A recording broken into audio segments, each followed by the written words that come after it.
আমরা তুলে দেবো।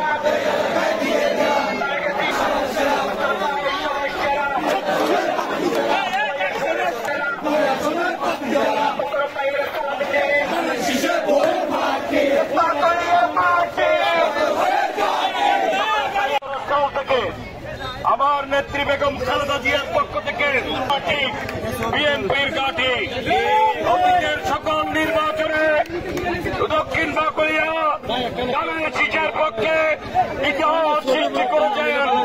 ইনশাল্লাহ আগামী দিনের নির্বাচন দলের শিক্ষার পক্ষে জোয়ার সৃষ্টি করে আমাদেরকে ইতিহাস সৃষ্টি করতে হবে।